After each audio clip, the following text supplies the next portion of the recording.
వినాయక చవితి రోజు చంద్రుడిని చూస్తే అపనిందలు వస్తాయని అంటారు. కాని దీని వెనుక ఉన్న అసలు రహస్యం మీకు తెలుసా? ఒకనాడు వినాయకుడు కడుపు నిండా మోదకాలు తిని ఎంతో సంతోషంగా తన వాహనమైన మూషికంపై బయలుదేరాడు. అకస్మాత్తుగా దారిలో ఒక పాము రావడంతో భయపడిన మూషికం అదుపు తప్పింది. దాంతో వినాయకుడు కింద పడిపోయాడు.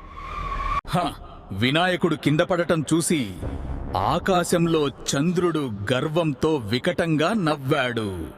చంద్రుని అహంకారాన్ని చూసి ఆగ్రహించిన గణపతి, నీ అందం చూసుకునే కదా ఇంత గర్వం, ఇకపై నిన్ను ఎవరూ చూడకూడదు అని శాపమిచ్చాడు. ఎవరైతే నిన్ను చూస్తారో వారు లోకంలో లేనిపోని అపనిందల పాలవుతారు అని శాపమిచ్చాడు వినాయకుడు. తప్పు తెలుసుకున్న చంద్రుడు గణపతి పాదాల చెంతపడి తనని క్షమించమని వేడుకున్నాడు. శాంతించిన వినాయకుడు, ఇచ్చిన శాపాన్ని వెనక్కి తీసుకోలేను, కాని దీనికి ఒక పరిష్కారం చెబుతాను అన్నాడు. వినాయక చవితి రోజు మాత్రమే నిన్ను చూడకూడదు. ఆ రోజు నిన్ను చూడకుండా నా కథ విన్నవారికి ఏ దోషం ఉండదు అని ఉపశమనమిచ్చాడు. అందుకే చవితి రోజు చంద్రుడిని చూడకండి.